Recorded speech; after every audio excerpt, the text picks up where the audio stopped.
It's actually very good. I mean, like I said, it wasn't bad. It's just I didn't get the same vibe. 20 seconds to air. 20 seconds to air. Where are you going to be next week? Going out of town with the family? Yeah, we do the Wisconsin Dells. We've done it for years. We didn't get to do it last year, of course. Yeah, we go up to the Wilderness Resort. Oh, really? A whole family? Yeah. And take her side. Yep. We get a big old condo all together and just spend time together. Do the water park and stuff? Yeah. Yep. Water park. I don't. I don't like people soup, so. You don't go in the water? People soup is nasty. Let's do this. Guys, have a great show. All right, thanks, buddy.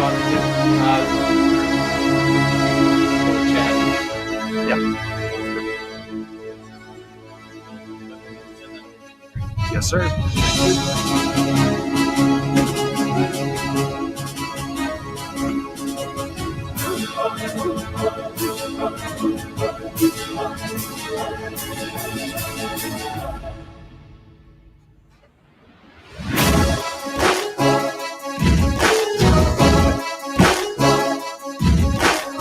I love the dance.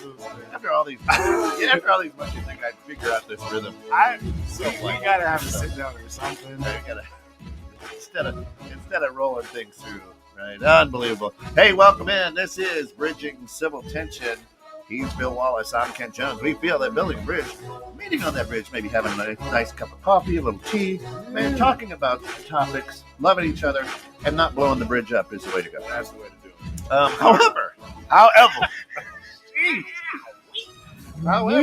However, after last week's good conversation, there were bombs thrown, grenades dropping on that bridge all week in my world.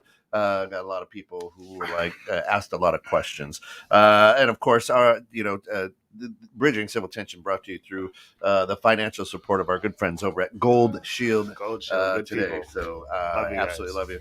Check them out at www.goldshieldtoday.com. And today, who's the victim? Who's the victim? Right. So it's. And when we do that, there's a couple of trials that are going on across America right now that are pretty prevalent in the topic of race that we've been discussing for quite some time. And of course, if you're in the Midwest you're in northern Illinois, right, southern Wisconsin, it's all about our neck of the woods. It's all about Kyle, right? Whatever his name is. Yeah, I think that goes. Okay. All right. And so, and I don't want to talk about that, but the Arbery trial. Ahmaud Arbery, yeah. Ahmaud Arbery. Now, let me catch you up to speed if you don't know what I'm talking about. Last year in September, October, right, about a year ago, maybe somewhere between August. I don't know the exact date. This young man out for a job, African American, out for a job. And a couple guys jump out of the car, pop, pop, pop, kill him. Mm-hmm. And he was just out for a job. Of course, the defense is now saying, "Hey, wait a minute, that was self-defense in a citizen's arrest." Right? That's the case they have. They're creative. Okay. Now, here's the interesting thing. This is, and I don't know where it's at. Georgia? Is it in Georgia? Yeah, Georgia. So I'll be there in a week. All white, all 100% white jury. And was the defense? No. Yeah, the defense said that he didn't want any more black preachers coming because it would be intimidating. It would be intimidating. So anyway, it's interesting to listen to this trial because they asked a lot of questions like, did he have a weapon? I don't believe so. Did he reach for anything? No, he didn't. Did he, did he attack you? No, he didn't. So anyway, it's just an interesting thing again now. And that's who's the victim is now the people who murdered this gentleman are saying that they were the victim. And it was self-defense. And he was jogging very fast, and I was a little bit scared of that. His pace. He was at a 6:30 mile. I don't know what was going on, right? And I laughed, but it's sad, right? So, and I understand. Oh crap, we've got to create a defense here. right? Because the prosecutor is going to come at us and be like, y'all were driving, jumped out, pop, pop, pop, right? Right. But who's the victim? And I'll go back to the preacher thing. So to have you said the jury was all white. Mm-hmm. That's fine. But to have a few black preachers show up, that's the intimidating part. Uh-huh. All white jury that is possibly in cahoots with the same group that shot you, told the police department that they shot you. The police department did nothing until 4 months later when someone else just so happened to bring in footage. That group is determining your freedom, but the part that is intimidating is if black preachers show up. And so we're going to ask the public to not allow any more black preachers to the courthouse because that part's intimidating. And it can be, right? I mean, an all-white jury in Georgia is determining your future as a black man. Right. But now, to that again, now who's the victim, right? And the victim is, listen, we're saying all-white jury, then in a court of law, it really shouldn't matter what color they are because there's the law that we have to stay by, right? So that's my defense for the all-white jury. It's like, hey, gotcha. They're gonna take the facts and the law, and they're gonna do this, right? Can you name a time in history where we've seen an all-black jury determine the fate of like a white officer or something like that? I cannot. Okay. Yeah. Not one. Okay. I cannot. Right. But even though a lot of times right. in these monumental cases or large cases that are severe, we continue to put ourselves in situations where it's an all-white jury determining the outcome. Well, and with this show, what we do, Phil, is I want people to understand something. I don't know if we have a victim on our show, or we haven't yet, right? I don't think so. Now, what we do is we bring up different sides of the argument, and I think that makes a lot of people uncomfortable. And I think that we get a lot of people who tune into the show, because we do, and we absolutely love your support. Is I believe that because it makes us uncomfortable, we start to say, "Oh my gosh, here we go again." Right. But nobody ever reaches out, and we put it out there, and people will come to me. And like I said, I had about 4 or 5 people this week who did bring up and say, "Why is Phil always playing the victim?" But they never seem to ask Phil, though. They never seem to ask Phil. That's exactly what I said. I'm like, bro, let's have a conversation. Let's meet. I've given out my Instagrams. I've given out Facebook, 3 different pages, phone number. What? Let's have a conversation. Right. And I say, oh yeah, no, he grew up in a white suburb. I mean, he's had a real tough life, right? Right. And yeah, it's exactly what I mean. But then I do ask. I go, well, did you have coffee with Phil? What was it? How did he answer that question? When you asked him to sit down and had an open mind, how did he respond to that? Nobody really has now. And trust me, some of the feedback has been from people I don't know, some from people that I do know. But that's what I always say. I go, listen, join the show. Come on, ask him these questions. This is what bridging civil tension's all about. And if you're getting upset or frustrated at something, why? Let's talk about that. Right. As I'm listening, I think we were talking about it in the green room. I don't even know if it was on the air. What has happened here? Did they pull a gun? Did he do anything? No, he didn't do anything. But we felt threatened, and it was in self-defense from a citizen's arrest outside of Police Academy, the series. Yeah. When have you known somebody to jump out and make a citizen's arrest? Man, these citizens in their self-defense is a common trend that I'm starting to see, where we are allowed as citizens self-defense to just take things into our own hand, and the judicial system or the police department will have our backs, right, in certain situations. Now, here's I'm following the Aubrey very, very carefully, right? Because I'm very interested in what the verdict will be.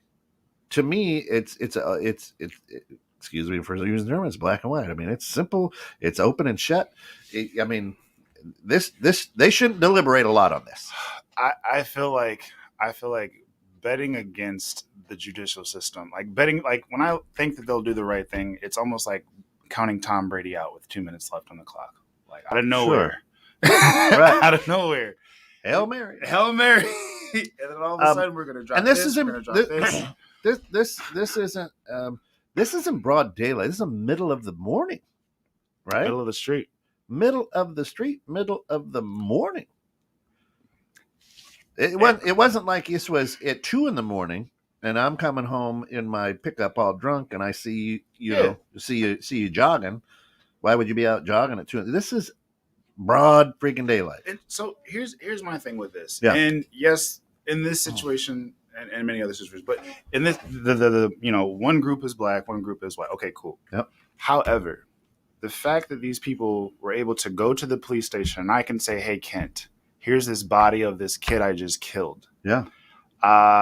Middle of the day, they were jogging. I felt threatened. I killed them. Here you go with the body. And you say, good job, Phil. Just lay low. We'll take care of things. And it's not until 4 months later when someone else catches it on video that anything is done with me. Not even in a black and white situation, but like what's wrong with how we're doing things if that's how we're doing things? Yeah. And we're so stuck on, well, we're just playing the no. Because if it happened in Crystal Lake and a little white kid was followed by someone and then shot and then the police department didn't do anything for 4 months, that'd be terrible for anybody. So I don't understand why it seems that if you bring up situations that should apply for anyone and it just so happens to have race involved, that it's victim versus an actual problem. And it's just easier to turn it down as far as wipe it under the rug or sweep it under the rug as far as victim versus like, man, how would I feel if this happened to someone I know or someone in my neighborhood or someone that looked like me? Well, sure. And, and that's, so if we take a look at the Kyle Rittenhouse situation, there wasn't a minority that was killed, right? From my understanding, right? From my understanding. But my question is, boy, what were all the white people doing at the Black Lives Matter rally? Oh, maybe it wasn't, but that's the excuse or quote unquote the story to allow me to go and loot and burn a city down, right? And I guess if you're attacking those who are accompanied with or on the same side of BLM, right, or quote unquote, we don't know that, right? But this is the story that we're being told. So my mind goes to that, going, well, wait a minute. Oh, where are all the brothers and sisters? They're like, they're like, listen, there's a 17-year-old kid walking around with an AR. I ain't going nowhere. We're going to sit right here. We'll let this pass, right? But in a lot of those situations where that movement was questioned, I asked where are the brothers and sisters. Again, that's what we joked about. I couldn't push an old lady down and say KKK, and people really take me serious. Right. This white hood means I'm with a different organization. However, I could not be, and then be at a BLM meeting and do something that is terrible, and then the whole organization, Clayton Bigsby, Clayton, right? White power, right? Apparently, it's able to do on the other side where you can. So in this, I think with this very uncomfortable, maybe awakening, right, or reawakening, perhaps, is instead of looking or trying to, people are trying to pin people as the victim, right? There doesn't have to, in this case with Aubrey, victim's dead. Victim's dead, right? 25-year-old kid. I've got a 25-year-old daughter, and she goes out jogging. My life would be rocked. I mean, this kid's family, terrible, right? I mean, horrible. And now you're reliving it in the courtroom, which is even worse, right?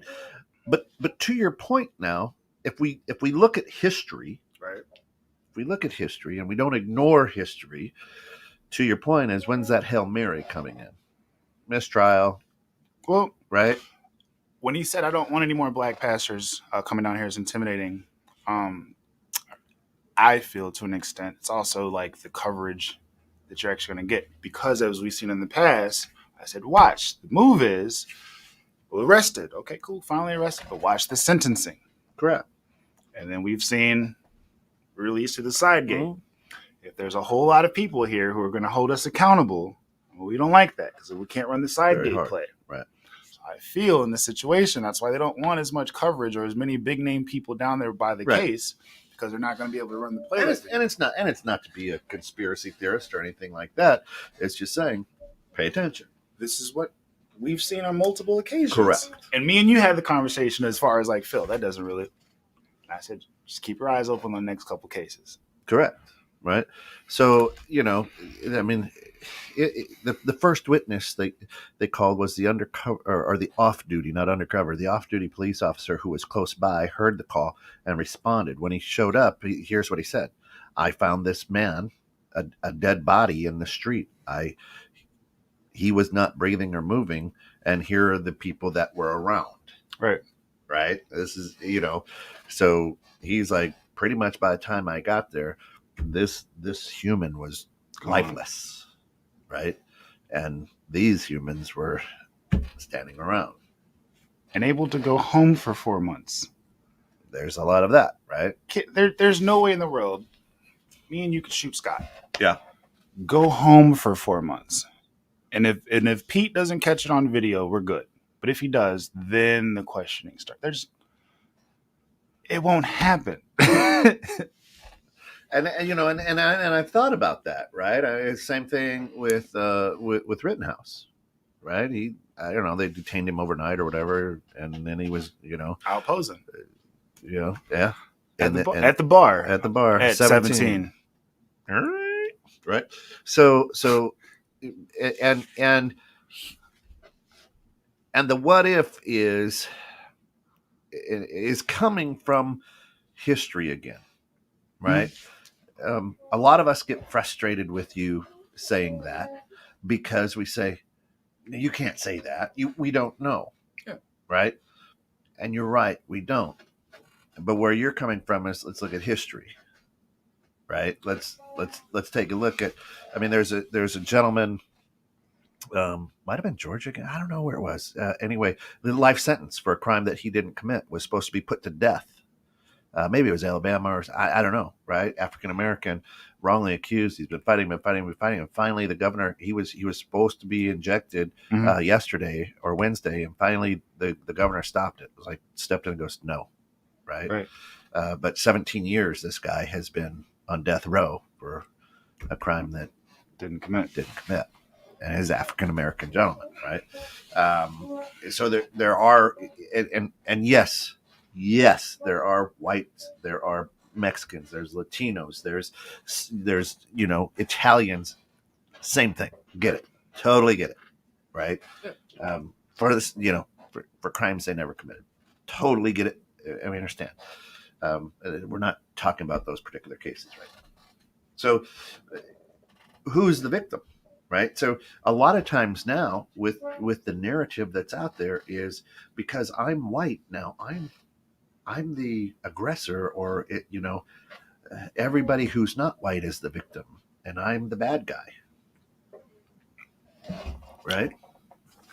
So why? Even though I'm not a bad guy. I sincerely hate that that's the feeling. Right. As I've said though, I when you read the history books and you look at the media, that same situation is perfectly fine. I'm supposed to play the drug dealer in every sitcom or movie. Yeah. Sal's supposed to sell the cocaine in every movie. Yeah. This one's the doctor. This one's the terrorist. And that narrative is fine. That these people are bad. But if it ever says for 1 minute that, nah, you don't do everything perfect and y'all are actually up to some crooked stuff, I don't like that. Well, we don't like it either. I think who George Carlin, right, said, yeah, isn't it interesting that the man who said, we fought for the freedom of this country, don't get the freedom of this country, brought in people who could not be. there's some I laugh because you're like, oh, there's some hypocrisy there, and it is kind of funny when you think about it. Sad but funny. You know, I'm with you. you're like, okay. So now, you know, what I think has to happen, you know, so we can take a look at Kaepernick's and Colin, if you're listening, you know, Feel free. give me a call and join us. I think it was well done. I think it was good. Right. You know, but a lot of people are like, you know, because we use the term slave, a slave contract, you know, last week, and a lot of people are like, man, they signed that contract. They're millionaires, da da da da, right? So what, you know, not knowing anything about the business, not knowing anything about the conditions, whatever. It was my dream to always be in the NBA. It was my dream to be in the NBA. I would have, you know, said, Loved yeah, it. I'll take that contract. Would have loved it. Right. But, you know, so the idea is to the point where we use that term, people got very upset and said, how dare they? They're multi-millionaires. They've got such a better life than I do. Yada yada yada yada yada. Right.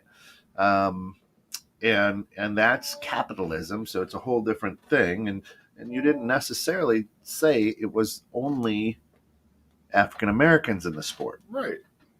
You said it could be for everyone. And every player. To Chappelle this thing, and I also took it a step further. Yeah. And I said if it was the teachers, and the teachers felt that they weren't being paid their worth, they would want to be able to have the momentum of this go in their favor. And if they said that, no one would say, well, teachers are wrong. You sign that paperwork.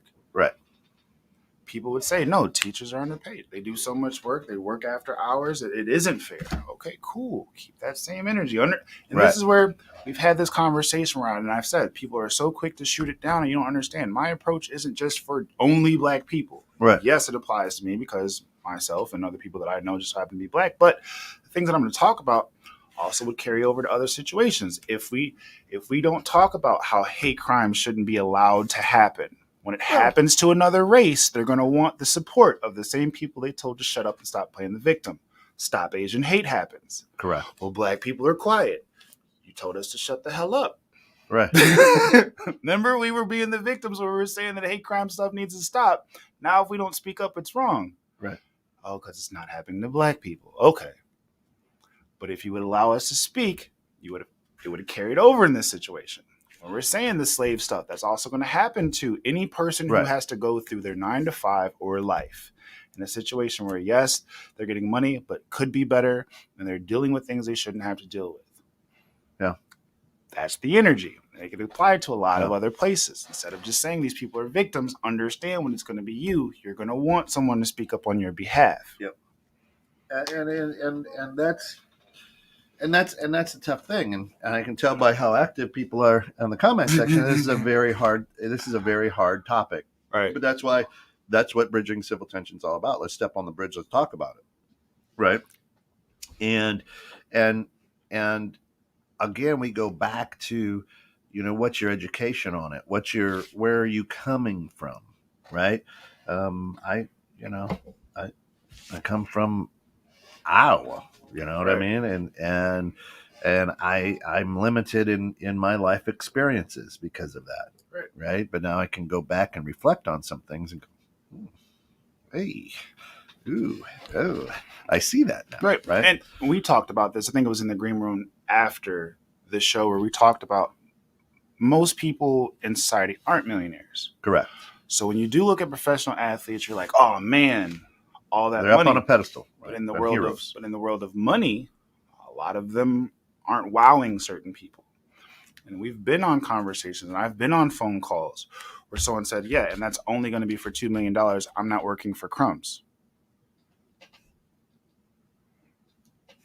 Yeah. And any other big ass crumb. Right. That's a great crumb right there. $2 million. Right. But in his mind, the work that you're going to try to have me do isn't worth a little $2 million. And that's hard to fathom for a lot of people. Right. But what you have to understand is these people rub elbows all the time with people with money. You know, if you play for Brooklyn, Jay-Z is your owner. a billionaire is your owner, so he's going to be able to say like, well, yeah. I mean, take a look at the Dallas Mavericks, right? I mean, Mark Cuban has done. They're like, man, people used to hate to go out of play at the guest arenas. They want to play at Dallas because he's taking care of the athletes. He was the first one to have padded chairs. Remember that on the sideline? On the sideline. But there's people who are like, nah, take these wooden chairs, these metal chairs, or like, chairs, nah, I have the extra stuff in the budget. Let me do things that make you guys feel appreciated. Yeah. There's different ways to do it. Right. So if I'm sitting with Jay-Z and he's telling me like, nah, bro, there's probably actually another $40 million in the budget that you could have based off what you're doing that I know LeBron gets. And a lot of I think the issues that are out there and who's the victim is again, it makes me uncomfortable, and I haven't seen it, so I don't believe that there is a victim, right? I mean, you take a look at you take a look at what happened in we'll use Crystal Lake and God rest the little guy's soul, AJ a few years ago, right?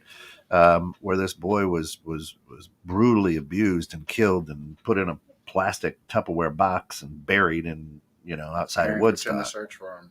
Yeah. And nobody could believe it, right? And it rocked this little. It was amazing when it happens in your backyard. Right. It was like, oh my gosh. Right. And I will still see people with always remember AJ on a little sticker on the back of their car, light blue, it's ribbons or signs. But all life, and there have been millions of other cases throughout history about that, but we didn't care because it didn't happen in our backyard. So until it rattles your fence, and instantly, right now, all of a sudden, how could that happen? I've driven by that house many times, or I was the neighbor, or I was the this, or I was the that. It's very, very hard. It's 5 houses down, right? Yeah, right. So now, as we take a look at it, what we're saying is we're starting to peel back some layers to go, ooh, right. This is kind of been happening a long, long time. Not every instance is it that way. Yes, we know that. Right. But I just struggle with it because if you were telling me the experience of a bald white guy and terrible things happen to an older bald white guy, I'm like, oh my God, Ken is just being the victim. I'm like, shoot, I had no clue. Right. This was being said. If you're a heavyset woman or male or whatever, and people are picking, it's like, no, stop. Everyone says, don't be cruel. Some people say, everyone gets bullies, but the sentiment is don't be cruel. There's sexual harassment at the workplace. No one says, well, she signed the paperwork. She should have to deal with it. Oh, she wore a skirt to work. She deserved it. No one would like if her boss asked her to do something for a raise. No one's like, well, you signed the paperwork to work there, and I mean, he is taking care of your family. Yep. It's like, no, this needs to stop. It just appears. Every time a certain group talks so happens about their personal experience, the response is victim versus when anyone else explains their situation. Yeah, and it's brutal and tough and irritating. I mean, but the bottom line is, again, a lot of people, a lot of our listeners, a lot of people out there will say this: "Hey, Kent, blah blah blah blah blah." Okay, well, did you talk to? Well, no. In lies the problem. You'd rather not get on the bridge and talk. Right. You'd rather, go right. On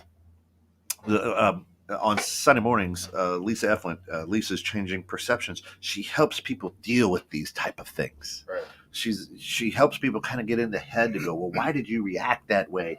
It's a brilliant show, and she's absolutely brilliant at what she does. And tune in on Sundays at 9 for Lisa's Changing Perceptions. Right. And you'll see that you get uncomfortable when you're breaking through things. Yeah. And there's going to be that uncomfortableness, right? It's like the first time that you learn algebra. X, blah, blah. And then you're like, oh, I got this, That was a struggle. Yeah. So thank you, Mr. Dunn, though. You got through it. So and that's what bridging civil tension really does is we don't want to get on the same we don't want everybody walking from the same side of this bridge. Right. We want to understand that there's going to be a little bit of tension, and we want that tension to be there. But how do we address it? Right. Right. And if it makes you feel uncomfortable, the things that we talk about, awesome. Then that's growth. Right. Right. I'm thinking of like why so many people were bothered on a topic that doesn't really even affect them. If it's about NBA players being paid more and not having to sign a trade, that has nothing to do with you. For the most part. What bothers you so much about athletes, whatever color they are, making so much money? Well, I don't think that bothers them that they make a lot of money. It bothers them that they feel, because in my world, if Don, who owns the bank, were to come up to me and say, "Hey, Kent, we'll have you sign this contract for $2 million," I'd be doing cartwheels. Alice would be doing jumping jacks. Like hallelujah, right?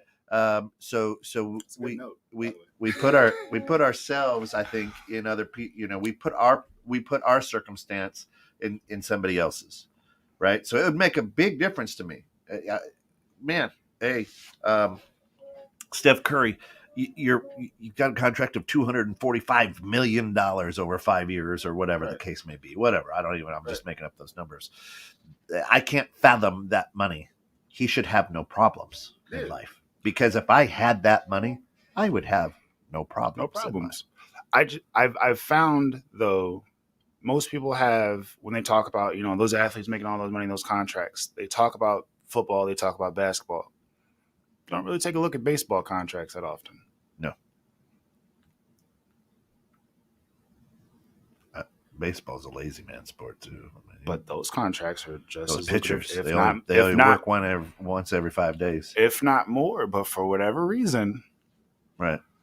America's favorite pastime doesn't get the same scrutiny as far as high-paid athletes, even though they're paid more. Yeah, and now they're all from Cuba or someplace. They're all. But I'm saying they're not even Americans for a long time. And one of the I remember this conversation because it was in the 7th grade, and my dad he brought up players and their contracts and like, get into baseball because you're actually going to make more in baseball than you would from basketball. So why isn't baseball under the same scrutiny? Right, should be. Yeah, and you don't even have to be good at it. You can just hit the ball once. 3 out of every 10 3 out of every 10. That's you're a winner. Versus shooting 70-80%. Right, you're a winner. Yeah. But no one goes after baseball the same way they go after basketball and football. Yeah. For whatever reason. Right. No, it's true. It's true. Or bowling, professional. But people And to go back to the Kyle situation, I think, though, I was having a conversation with the guy on my comment section, and I said, the thing is, I haven't seen the same people who are justifying the innocence of Kyle find just as many loopholes when it's Keyshawn instead of Kyle. And we were having a conversation, and I appreciate the dude even having the dialogue with me. And I said, I'm going to paint a picture for you, and I want me to tell you, and you tell me how you looked at it first. Keyshawn from South Milwaukee came to Waukegan where his dad had an AR. He came to Crystal Lake because a rally of some sort was getting out of control and shot 2 people. How do you look at that situation? And his entire face changed. And all of a sudden, it didn't matter that, well, he didn't actually buy the gun. His friend bought the gun. Or the gun was at his dad's house. It didn't get carried across state line. All that went out the window. Yeah. And I said, "What? Hold on. He only shot in Crystal Lake for the same reason that Kyle shot in Wisconsin. Didn't matter." I said, "I just want you to see how you feel right now. And just take note of that." Right. I haven't seen people find the same loophole. And I'm not even trying to but when I'm looking for when they justify why it was justifiable to squeeze a gun or whatever, I'm not seeing the same consistency in all situations. Well, yeah, and that's because of our programming and what we've been. But if you're telling me, well, you always make it about color, and this is all I'm asking is, why is it that I don't see you make as many loopholes? Man, he came down from South Milwaukee. He had a little medic bag. And an AR. Had a medic bag and an AR, and he had to go to Crystal Lake because his rally was getting out of control. People were Just to help. Just want to make sure. Storming Protect. Veterans Acres or Crystal Castle, and they were going to go attack Tommy's. So the Tommy's boss, for whatever reason, reached out to a 17-year-old black kid from South Milwaukee, and he came here to do his civil duty. Yep. All of a sudden, all those loopholes got the window. Yeah. What was he doing? And I go, no, here's my thing. I never even said a black kid from Milwaukee. That's right. And you see how your face changed? And he's like, oh, Yeah. exactly. Exactly. Right. All of a sudden, there's just, well, he had to. And in this state, well, if you hunt, like, stop it. Right. And I said, now, if that same kid, whatever he was, went and posed with Black Lives Matter or the Black Panthers. Yeah. See, and here's where, on the bridge, here's what I would say. Why aren't we talking about the dead person and their family? Oh, we talk about it. Hey, they just bring up their crime record. They'll say they shot 2 criminals before they just talk about the person and any other aspect. They don't say the father. They don't say the husband. But not in the Rittenhouse, because what you're not hearing is the guy who had, who put the pistol into, point blank. That gun he didn't have that legally, and he had a rap sheet, but he's a white guy. But we didn't hear all this stuff. It's been hidden, right? No, they're justifying it with that. Well, he shot 2 criminals. This guy had a background on this, and this guy. I hadn't heard that. So, yeah. I was like, because the person was like, "Well, you got scales over your eyes," and I was like, "I have scales because I don't understand what the rap sheet of the victims have anything to do with." This is 5 years ago. What's that got to do with tonight? If you stole something at 15, right, and I shot you, no one would say candy thief Kent Jones was shot by Phil. Right. It wouldn't matter that was in Jaywalker. No one. Right. But that's why I say, when I say they, I'm not hearing that in the news. Right. Yes. Okay. Yeah. Which I'm following. You're right. They maybe, but when I say they, what I'm referring to is the news sources, the sources that I'm following. Got you. Aren't bringing that to attention. Why not though? Right. Well, that's what I'm asking. Right. And it's not that it's a white on white crime, because I believe that the 2 gentlemen that he killed were white. We don't talk about that in this country. But what the news and the media is saying is killed 2 Black Lives Matter supporters, right? And again, I go back to, was it really? Were they really? What? Maybe. I don't know. I don't know if there's a card that you get for being a supporter of the BLM, but what I'm hearing is, and you're more on the social side and in conversations, is I'm trying to be an outside observer, right? And I'm reading several different, I'm reading British commentary on this. I'm reading, I'm trying to read everything to stay as neutral as I can be. And if I'm listening to something and the people are angry, I turn it off immediately, because it's going to be biased one way or the other. Yeah. So I'm like, I don't want to be biased one way or the other, especially on the Aubrey trial. Right. Everything I've heard, I'm sitting here, I'm like, some of the questions are, what did he say to you? Nothing. What did he reach for it? No, he didn't. So he didn't. Did he have a? No, he didn't. So did it? No, he didn't. And yet it was self-defense. Yes, it was. So you're like, I don't know. The little man was sitting there playing with his Matchbox cars in the sand, and I was like, I think I'm going to kill you, because you shouldn't be playing with those at this time. You're in the wrong sandbag. To me, it's unfathomable, and that's why I'm not an attorney, because if you're an attorney, a defense attorney, you got to defend this scum, right? And be like, hey, this is my job. I've got to create reasonable doubt. Whether I don't have to take the case, right? But I'm going to get paid, and this is a big thing, right? Right. So here I am again wondering. Well, just defense rest. Let's go, jury. This should be cut and dry, right? But again, so it is going to be very interesting to see what the outcome of this is, right? I mean, they made it a big deal, and I don't know the county that it's in Georgia. Maybe it's a very white county. I have no idea, right? Maybe, I think it is. But they the BBC, everybody made such a big deal that it's a 100% white jury. Now again, what's it matter if it's the court of law, right? What does it matter, right? How doesn't it? Right? But at the same time, you go, you scratch your head again, and it's very, very tough. Now at the same time, hey, and again, I don't know how the legal stuff works, but could we have moved it to a different location to have a more fair and equitable jury? I don't know how that all works. I really don't. But at the same time, there are these type of cases, the Rittenhouse type of case. These make people's careers, and that's what we know. Mm-hmm. The person who should be the next district attorney in Kenosha is the prosecutor.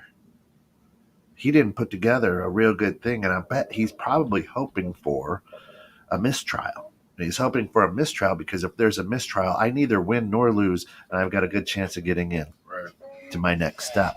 Unfortunately, that's what happens, folks, and we have to be real about that. And it's sad, but true, right? Because, hey, if I lose this, I'm not getting in. If I win this, I'm not getting in. Right. So my bet is that I get a mistrial. That's your best bet. That's my best bet for my next political move. Judges at the same time. The judge of the Rittenhouse case is 78 years old or something. Right. Now, he's done a great job, and by controlling, and I think it's been brilliant that it's been live on social media and things like that. But he's also thrown the media out. He threw somebody from MSNBC out. Get out of here. We don't want any of this, right? Right. It's been a very transparent trial, but at the same time, again, legally speaking, the case pretty much looks like self-defense for him. Now, you and I go, why on God's green earth is a 17-year-old walking around going into the fire, right? And you're just like, what is the intent?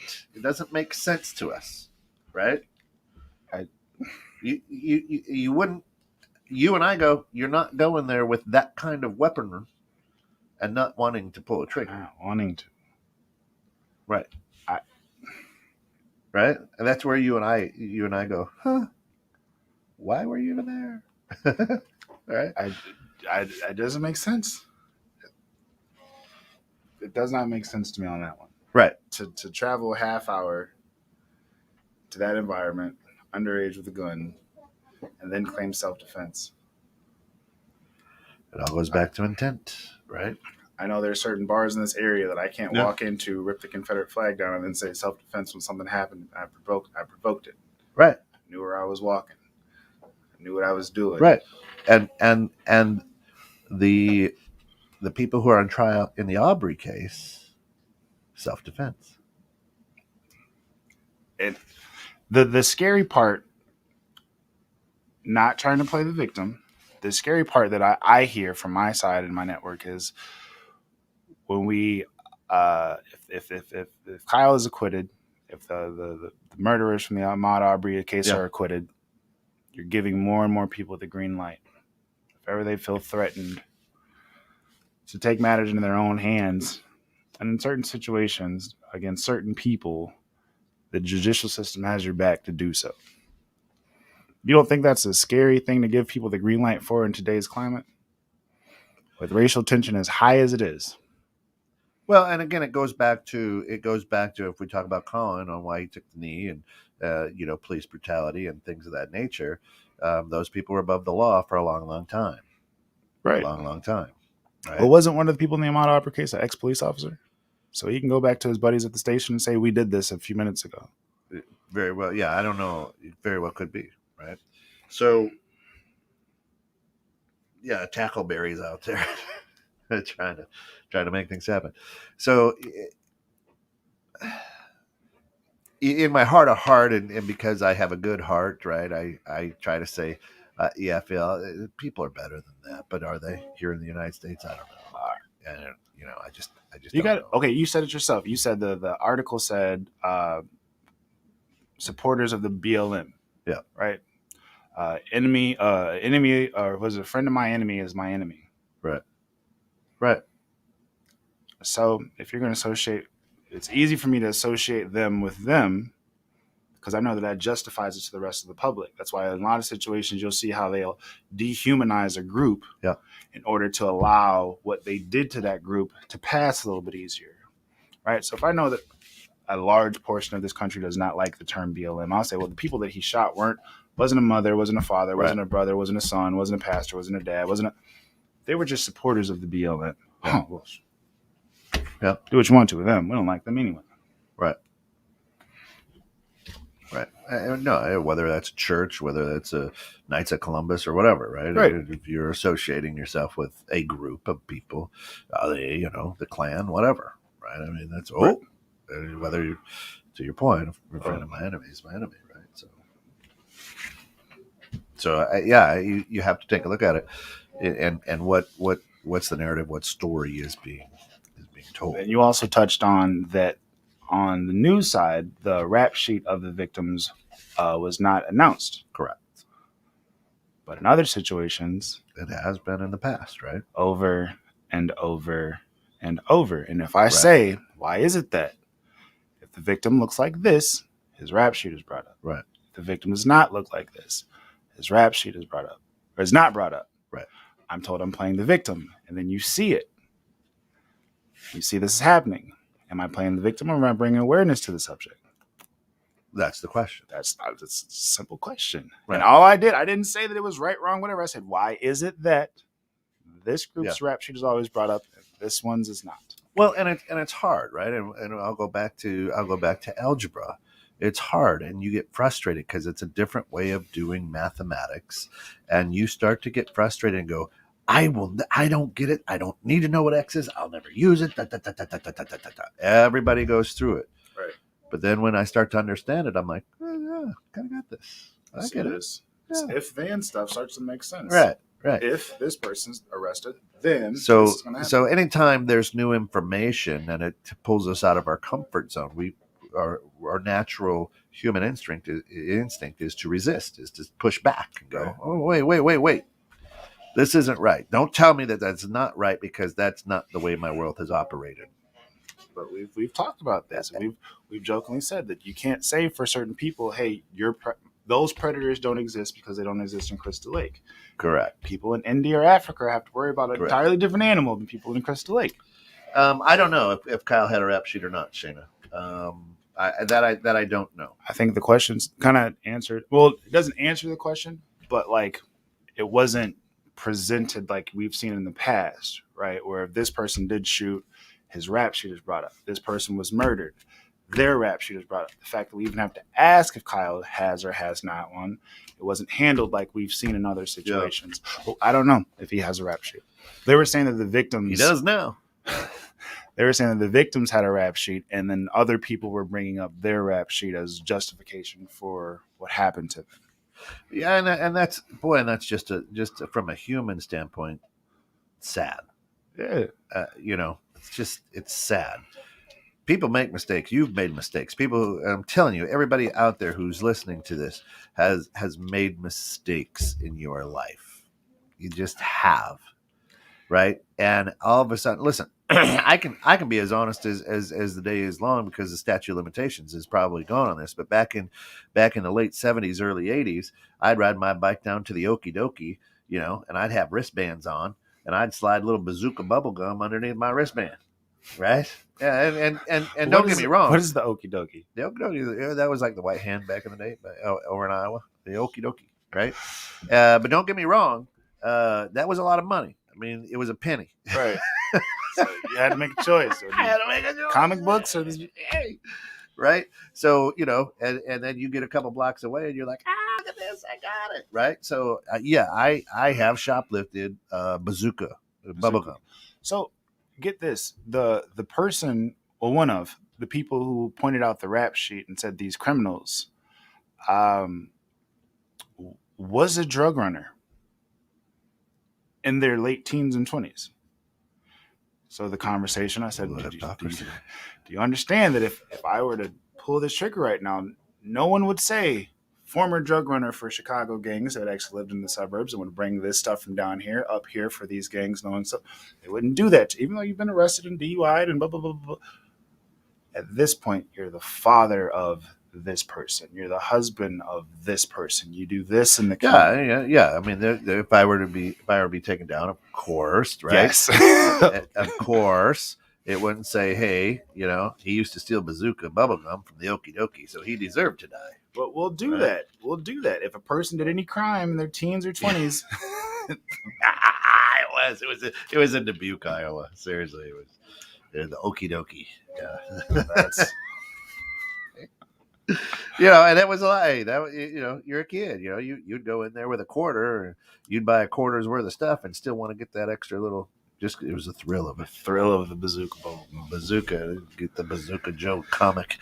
But yeah, it was bad. But that is period. Just again, you wouldn't say that. You wouldn't say that, right? So I mean, again, we take a look at what is happening, and trust me when I say these two cases in particular, the Rittenhouse and the especially the Aubrey one, these are huge, and I'm not saying to anybody who's listening that they have to think about the social implications, because they can't, because it's the law. Right. It's not a court of justice. It's a court of law. And if that defense can create reasonable doubt to say, oh yeah, those three guys that rolled up on Aubrey and shot him while he was jogging for no apparent reason, they were threatened, then that's justifiable, right? I mean, that's how, right? That's the way it's going to roll. Isn't that how Zimmerman got dismissed? Self-defense versus Trayvon Martin? Yeah. Somehow a grown man was in self-defense, kid with Skittles, Arizona T-can. So he felt threatened after following the kid. Right. Got away with it. Now he signed Skittles bags on tour. And is suing Trayvon's family for $100 million. Yeah, try to figure that out. Right. But he felt threatened. Right. Makes sense. Yeah. Now I want to see the. I think the Okie Dokie was a little Irish guy. Little Irish guy. Lisa Evelyn. Hey, good morning. Ken, it may not be illegal, but your begging outside the fantasy factory is still shameful, and I'll bring it up. No, that isn't legal. And I'm just trying to get a 17-year-old to go in there and purchase what I would call vitamins. Officer, I knew nothing about what Mr. Jones was up to. That's right. I put it in the van and I thought it was a stick shift. I'm sorry. Anyway, no, Lisa, thank you for bringing that up and throwing me way off. I appreciate that. I thought because I had sunglasses and a hat on, nobody recognized me. No, we know it's you. Not looking for money, but will work. Never mind. So where do we draw the line? Like, again, if we wouldn't say that for a rape victim, promiscuous alumni from ASU was found, if we wouldn't do that, right? So how do we get to where we can raise awareness on topics and it's received just as openly for other situations? If it gets received in this situation like it is for other situations, without just dismissing it. And here's how I think we do that is we have to stop reacting with our feelings and start listening and go, let me look into that. Let me see what side of the bridge you're coming from and why. Right? Shayna says, Was I the only one that heard the Kenosha judge jokingly tell the attorneys they could have gotten away with murder? It was a hot mic, and he was referring to some time allotment. Anyway, we can be glad people won't have to work after tonight's probable ordeal. Oh, that's what he said. No, I didn't hear that. Yeah. There's been a few things that I guess the guy's ringtone was a Trump rally. There's a whole bunch of other stuff like Yeah. where they were kind of like, Judge, you got to get it together. You saying all this stuff with your mic on, you kept your ringer on and just playing this. Like, Yeah, he's old. He's an old guy. He doesn't know. It's all new to him. yeah, he doesn't know what he's doing. Of course, it's all court of law. So I think in order for no one to play the victim, we have to approach these conversations as, let me try to see why you're saying what you're saying, right? Instead of becoming offended by what you're saying. Now, you and I have grown up. Hey, if the shoe fits, wear it. If not, don't. You got to let it roll. But sometimes the shoe has fit, and I've decided not to try it on. Right, and I'm saying on both sides of it, right, and now now the whole nation here of America is up in arms because of of the controversy with the education, and now introducing more history than the European whitewashed history that we've had. All of a sudden, critical race theory has been part of the education system since the mid '90s, but now all of a sudden, it's a bad thing, right? And yes, I don't care where, if you're in the public school setting, these teachers have their own philosophies on things, and they're going to teach it hey, I'm supposed to go over this. Trust me when I say you're going to have a very white perspective on a lot of things, depending on where you're at, and you're going to have a very black perspective on a lot of things, depending on where you're at and what your teacher is feeling and how they react to this, right? So it doesn't matter what the topic is, whether it's grammar or whatever. It all depends on where you're at and how that teacher feels. I was laughing. I saw a post that said supremacy race theory has been okay to be taught in schools for all these years, but critical race theory is the problem. And a question mark. But yeah, right. And that comment right there is one that people get uncomfortable with. How dare you? Oh, that's a bunch of crap. It has not. But again, let's go back to George Carlin. Isn't it funny that the men who fought for freedom, a country that was free, brought in people to build the country that were not and would not be allowed to be free? Yeah, it's hypocrisy, right? I mean, we took over a land that was inhabited by people, and we don't go into detail on how we went and apprehended that land. No. The boats rolled up and we dropped anchor and we broke bread and we made some deals and some cornbread, some turkey. Made a little bit more deals, and when we hit, and they were okay with the deal, and everybody came out winning. Yeah, no. You know what? They wanted to smoke a peace pipe. We gave them a bottle of whiskey. We did a little of each. Got a little crazy. Next thing you know, you're stuck in a corner of a state. It's just the way of the world. That's how it went. Strong survive. Lucky draw. That's it. And I joke a little bit about that too. But